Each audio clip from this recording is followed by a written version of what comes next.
Insane Battles presents Prodromal! Huling laban na ng gabi! Insane Battles maging ngayo! Yeah! Yon, shoutout palagi sa mga sponsors natin, PC on the Go, Malalis Sing Tattoo, at syempre sa B1 Bar ni Paring Bok tsaka ni Paring Nico. Salamat sa inyo palagi kay Madam Win. Eto, sa kanan ko, Repen Tanay Rizal. Let's give it up for DJ Kenneth! Sa DJ Kenneth, SMG, Gato Familias, Sandamual, tsaka sa lahat ng tropa dito, Insane Battles. Eto, sa kaliwa ko naman, all the way from Pasig, magingay tayo lahat para kay Ton Motherfucking Z! Yeah! Ton to the motherfucking Z! Yon, shoutout sa lahat ng mga nanonood sa akin at salamat sa mga galit. Love you.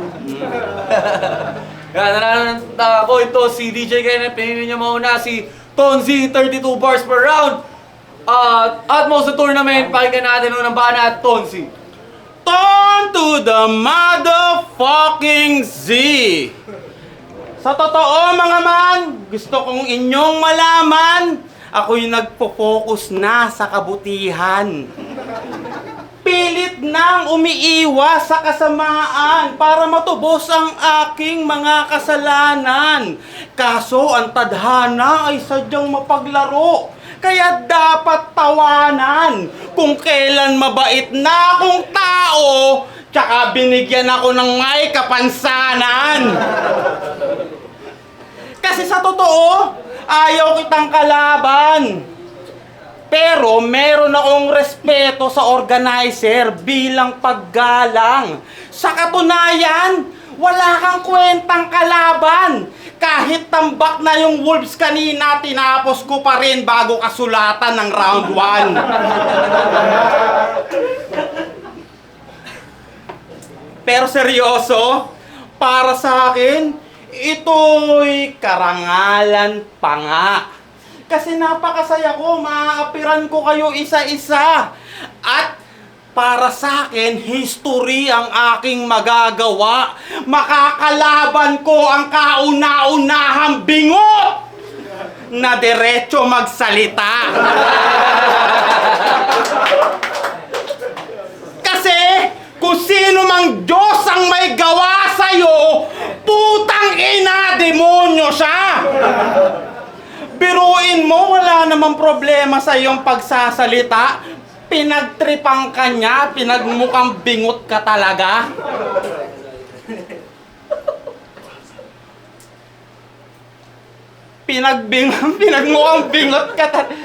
Pinagmukhang bingot ka talaga. Kasi, sa totoo, nung ginagawa ka, nagdalawang isip siya bigla. Ano yun, pre? Kasi, takina naman kasi, huwag na kayong maingay, Brad. Pilit kong inaalala. Maingay na nga yung isip ko, maingay pa kayo. Mga gagawang putang ine. Kasi, nung ginagawa ka, nagdalawang isip siya bigla. Dapat, babae ka talaga. Kaso, na-drawing na yung titi. Nang hinayang siya sa tinta, kaya nakaisip ng paraan, sa nguso nilagay yung hiwa. Tangina, gagong bait pala nito sa personal, oh. Mayabang siya sa mga video, eh. Tangina, pero napansin ko, gago, tangina mo, men, nakakakonsensya ka. Ayot kang PWD ka. Kung alam ko lang na ganyan ka, di ako pumunti. Gago po, parang aside sa puso, manlait ng ganito pala. Kasi, tangina, totoo, gago, real shit, di pa ako lasing nga eh. Gago ako ng puta, konsensya. Kasi napansin ko sa mga video, palaging ang ganda ng hairstyle neto. Laging nasa uso. Ang ganda ng gupit. Ang ganda ng tabas ng nguso.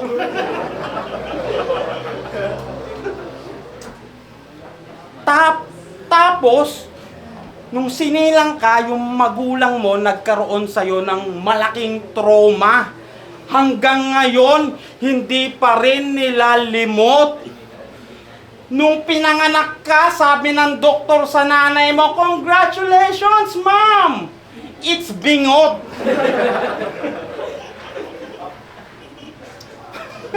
Gago, tang ina mo! Huwag ka mag-react ng para nalulungkot ka.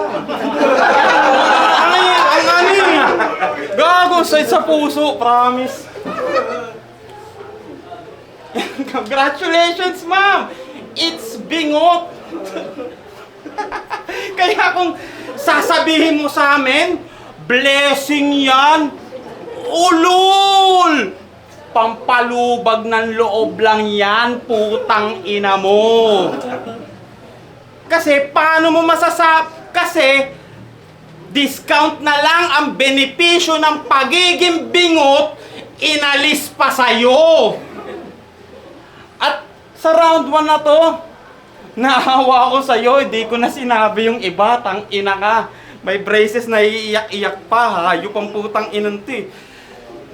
At sa round 1 na to, pinakita ko sa kanila ang ating pagkakaiba. Ikaw, pilit nagpapatawa, nagmumukhang tanga habang lahat sila sumasaya sa akin kahit nilalait lang kita. Yeah, DJ Kenneth, pahinga ka natin, oh. Yeah! Nung nalaman mong ako'y may hiwa, yung battle pinarisked mo bigla. DJ Kenneth versus Tonze, parang cannot be on nonsense. Entertainment ba sa audience o magre-rely tayo sa quotient? Kasi kung usapang battle rap, yung resume well experienced, kaso lang di niya alam ang pinagkaiba ng effective sa efficient. Galawang konting technical tapos delivery na parang wasted. Di ka naman talaga nakakatawa, tanga, kamukha mo lang si Kuya Jobert. Check! This is motherfucking insane! Yung bracketing ay balance. Parang ang sarap maka-advance. Ganto na ba ako kalakas beans? Ang hinihingi ko lang ay ounce. Binigyan mo ako ng tons. Pero, reference lang yon. Di ka naman talaga magaling. Kailangan ko lang siyang gawin para yung bara magmukhang madilim. Di ako madugo bumatel, di rin ako nagbabara ng may patalim, pero at least hindi ako nagdadark humor tapos di naman madilim. Tangina mo, gets mo yon, laban nyo yun ni Bal. Yung imagery mo hindi na e-emphasize pag verbal, dapat nagdala ka ng tarpaulin. Hindi kasi nila gets kung kailan ka nagbibiro. Nag-a-assume na sila ng punchline, bigla mo namang ililiko. Miski ako nalilito, kundi ka ba namang bano? Pagkabanat mo ng bitin, babanat ka ng ang hirap niyong pasayahin tang ina nyo. Ba't ka magre-rely sa crowd kung yung linya mo irrelevant? Ba't ka magre-rely sa crowd kung yung linya mo irrelevant? Dito masiyahin yan sila lahat, magsalita ka lang ng biyak, lahat sila magre-react. Ganon ako kalakas, walang discount card, appearance lang ang bag. Sa oras na hindi ako tinamad, di pa rin kita mababa, di bag. Tangina mo, kanina nagkakabisado kang hayop ka. Kakarating mo lang. Buti yung angkas, di kung san-san ka dinala. Tangina mo, 7 minutes, kanina pa ako naghihintay. Yo. Check. Since birth akong bingot! Doon palang patay ka na. Sa unang dinig nakakatawa. Pag paulit-ulit nakakatanga, kung di ako bingot, magkakaanggulo ka ba? Pero nasabi mo na, putang ina, importante, tuwid ako magsalita. Yeah, Tonzi, pakinggan natin pangalawang ba na to. Tangina, proud siya. Tuwid siya magsalita, proud na proud siya ng lubos. Gago, ayun nga yung problema eh. Pinagtripan ka lang ng Diyos. Tapos, ang kulit. Yung mga laban ko daw, sabi niya, biglang lumili ko, ang kulit nito. Gago, kasalanan ko ba? Pinapanood mo ko?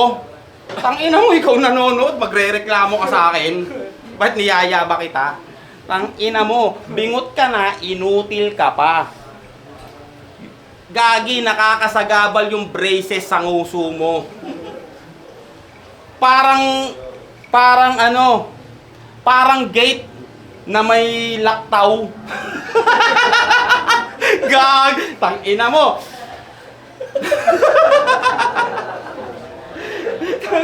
Tangina. para sa mga gusto ko mapanood Lumetra, meron akong dalang onting obra. Pero may onting kurot, parang nagpasabay ka ng droga.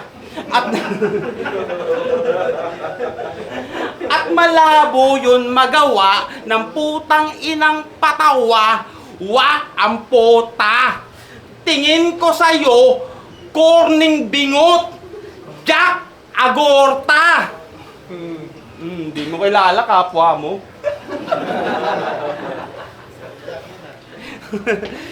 Kasi Jack Agorta, ina mo, shit. Jack Agorta, kasi kung usapan sining, ikaw ay banban. Mas tanga ka pa sa mangmang. Mas matinik pa sa'yo ang tamban. Samantalang ako mas matalas pa sa mata ng mga nagmamanman. Kaya ka, kesa patulan ka at pagtripan lang, di na kita sasabayan. Ikaw ay mas mababaw pa sa tubig na makukuha sa bulaklak ng santan. Hindi mo nagets yun? Walang santan ba dito? Gago, probinsya to eh, meron. At saka, kung ginagaya mo ko, maliligaw ka lang. Kasi maling yapak ang iyong sinusundan. Ito, kasi ito na ang bangin na iyong kalalaglagan. Parang yung tito mo, pinost mo, kasama yung asawa niya, namatay sa Benguet at nakunan. Gago. Sorry. Nakita ko lang.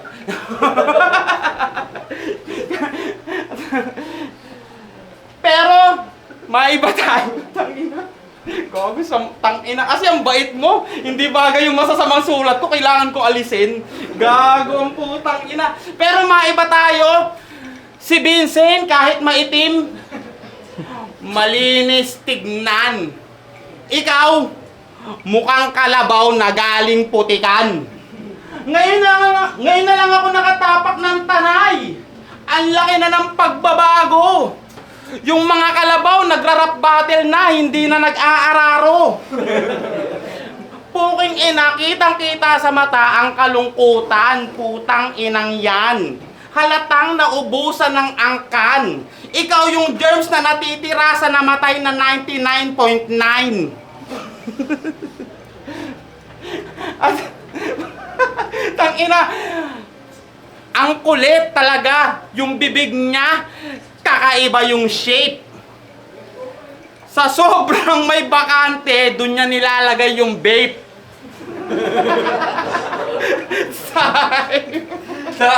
Para, DJ Kenneth. Napakinggan ko yung intro mo sa battle nyo ni Unico. Dapat pag ganyan yung lyricismo, hindi sinasa publiko. Ako si Tonse, binanganak para manggago. Bumbak na lang yung beat, nahihirapan pa ako. Tangina mo, kulang-kulang yung syllables, di ka ba marunong magbilang? Tama yan, mag-rap battle ka na lang, onting multi, pwede na yan. Tama yan, mag-rap battle ka na lang, onting multi, pwede na yan. Iniisip ko, tapos offbeat ka pa, iniisip ko, tangina baka makulit lang yan.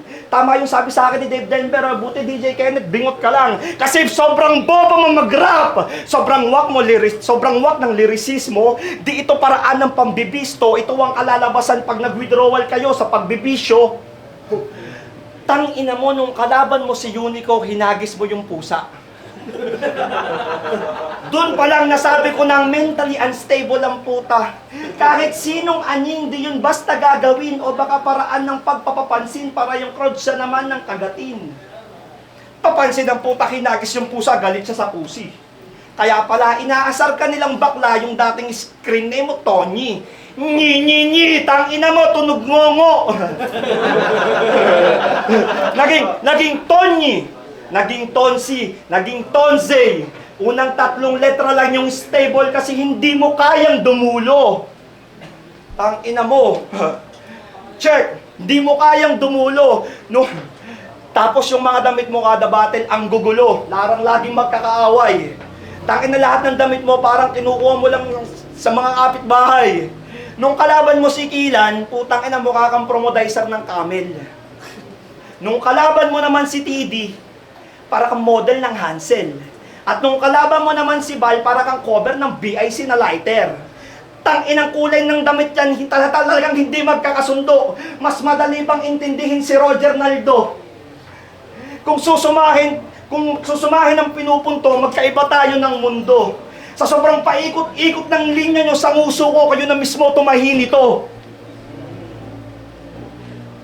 Check. Binibigyan kita ng patas na laban, walang home court advantage itong taga-Pasig. Welcome sa Tanay. Baka naman taga-dyan ka lang sa Southville.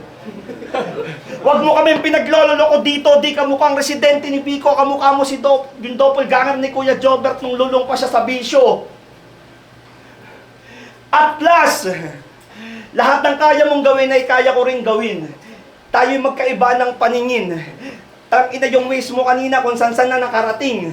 Sobrang dami kong bit-bit. Si Tonsi talaga naman mukhang yagit. Putang inang itsura yan. Para bang magpapapuwet kasi bakla ka daw, sabi ni Platito. Pero mukha kayong mag-asawa sa battle. Sobrang bobo mo, tang-ina mo, yung battle, the please lang makancel. Kasi ang tagal niyang dumating. Tang-ina mo, Pasig lang yan. Buti nga sa'yo, tang-ina mo, pinagtripan ng angkas yarn. Halimbawa na, Tonsi, pakinggan natin. Pabalik-balik daw. Tang-ina, ang kulit. Kami daw yung tumatahi. Tang-ina, ang kulit mo, men. Kung natahi na yan namin, bakit bingot pa rin? Tapos, pinagtripan ako ng angkas. Ang kulit mo naman. Yung angkas yung pinagtripan ko, pinapicturan ko kay Rapian. Tapos walang round 3 game! Tangina, pag nakapag-burst ako sa freestyle ko, dapat malaking score yun ha. Tangina, tagasang ka? Sagot ka, pre. Hindi, Tanay, Tanay, hindi kita ni-research eh, sorry. Taga-Tanay, laban Pasig. Sa Pasig, mura lang yung kondo kapag kumuha ka ng upa. Sa Tanay, pag bumabagyo, bumabagsak yung lupa. Sa Pasig, tang-ina, ang lupit. Sobrang ganda ng buhay, lahat kami napapaputa. Sa Tanay, kasama yung mga tao sa nalaglag na lupa.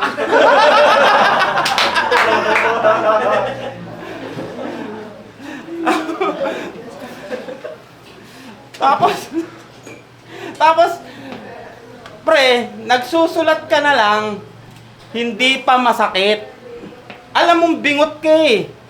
Dapat sa mga kalaban mo, ikaw yung mas malupit. Kasi sa mga banat mo, tang-ina halatang hindi kita ka-match. Parang repeater na lowest section. Ikaw ang pinaka-bobo sa inyong batch. Wala kang tirang pasok. Hindi ka pwedeng asahan sa clutch. Nakakatawang DJ pangalan mo, pero di ka makapag-iwan sa akin ng scratch. Tang-ina, lupit mo mag-rhyme, nahulaan mo yon kasi DJ ka. Ang lupit pa neto. Talaga sa kada mga party, tumotodo ang tricks. Palumpalo, nagdadala ng waray-waray budots mix. At hindi ko ni-research yung info mo dahil may nagsabi sa akin, ikaw ay mabuting tao. Habang naghihingalo yung tatay ni Dave Denver, sabi niya, wag ka daw kitang saktan. Kasi sa'yo daw umaasa ang buong kabingutan. Tanginan yan. Ang lupit, ASK ka pa niyan. Mukha ka ng 40 ha. Putang inan to, gusto mo pa magka-NMAX sa edad mong yan. Tumakbo ng ASK. Putang ina, hindi pa eleksyon. Tangina, halatang halata sa buhay, iba ang misyon. Nung sinabi ng shota mo, missionary,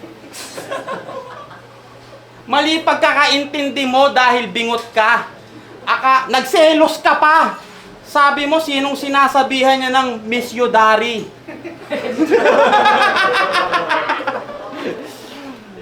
Pawis na pawis! Ang bingot! Bakit nandyan yung alulod?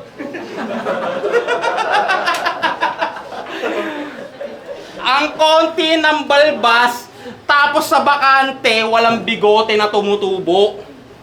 Ganyan yung mga saling lahi ng mga bingot na katutubo. Lolo mo si Magellan. Kaso, sa bibig lang ang hiwa niyan. Imbis na pugot ulo, nakaligtas ka naman. Pagtakbo mo sa Mactan, nadapa ka sa may batuhan. Mukha kang Minions dahil dyan sa iyong salamin. Ikaw ang kauna-unahang Minions na bigot, men. Kungari, banana! Putang ina mo! Ayoko na! Ang bait na tao na ito, pare. Okay na, gusto kitang lapastangan pero ang bait mo eh. Okay, walang round 3 game! Kanina pa niya kinukumpara yung Tanay sa Pasig. Pag bumagsak ang lupa dito, nahulog sa tubig, mawawalan kayo ng sahig. Tapos kanina pa niya ako inuulol. Dinadamay niya yung muso ko sa flood control. Anong alulod? Tartado! Dahil gets ko yung humor niya, sa motos pa lang matagal ko na tong pinapanood. Ang makaharap siya ngayong gabi dito, Vince, aking kinakalugod. Kasi si Tonzay na yan, nagbabaga na yan, panahon pa lang ng sunugan. Hanggang ngayon, nagbabaga ka pa rin, ba't di ka magtayo ng paresan? Puro baga ka na lang, puro baga ka na lang, ultimo yung sarili mong apoy, hindi ka kayang, ultimo yung sarili mong hangin, hindi ka na kayang hipan. Utang ina nito, nung nakaraan sa FRBL, sinuntok ka ni Vanguard. Yung kamukha ni Shubaldi. Tapos nagrebat ka sa GC, naghahanap ka ng kakampi. Ang sabi niya, tang-inang manuntok yun, talaga namang mahina. Mahina o malakas, ang mahalaga, tumama.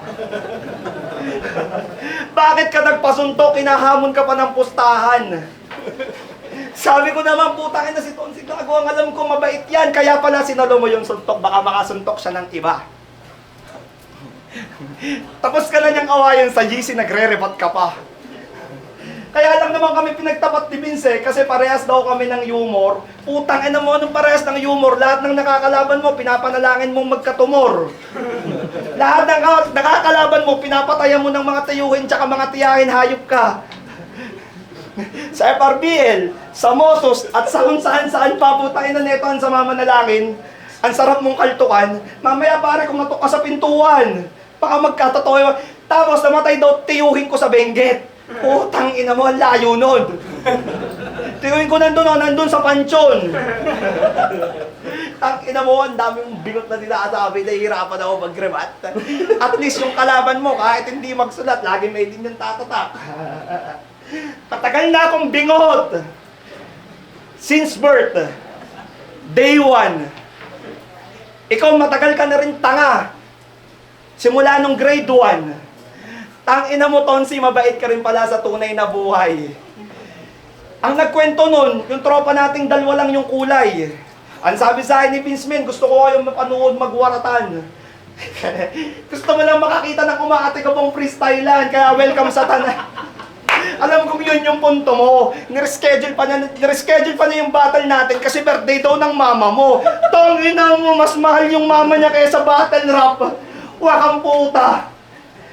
Ang lakas mo bumatal sa bahay, ikay taga-sunod. Ang lakas nyo sa POI, ang daming suntok, tapos si Arik di pinanood. Masakit, di ba? Ako rin naman hindi ako sumali.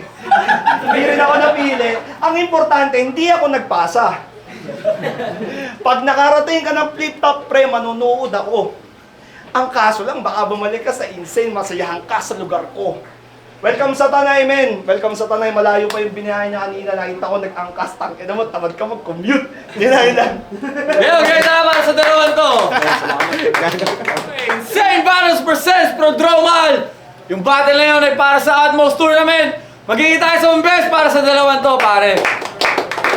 Yan, shoutout palagi sa mga sponsors natin. B1 Bar kay paring Bok, tsaka kay paring Nico, pare mahal na mahal ko kayo.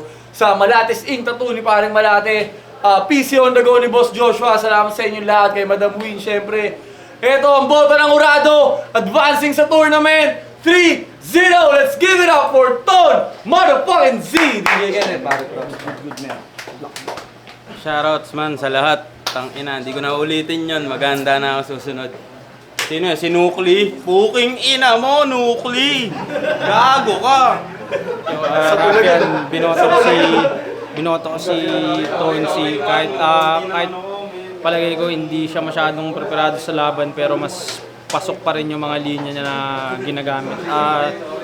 Taga dito din ako kaya si Kenneth, napapanood ko siyang bumatel matagal na tapos paulit-ulit na yung mga anggulo ng bingot sa kanya pero kung paano ginamit ni Tonsi yung anggulo na yun sa paraan na estilo niya mismo yung gamit niya, sobrang creative nun kaya mas na-appreciate ko. Tapos yung kay Kenneth, nagsulat siya pero sa tingin ko mas lumamang pa rin si Tonsi kaya yun, binoto ko si Tonsi kahit kainom mo si Kenneth last week kaya Tonsi. Yo, sir. Binoto ko si Tonsi. Nakuha niya na kagad, 1-2 pa lang. Pareho silang hindi preparado sa battle na to.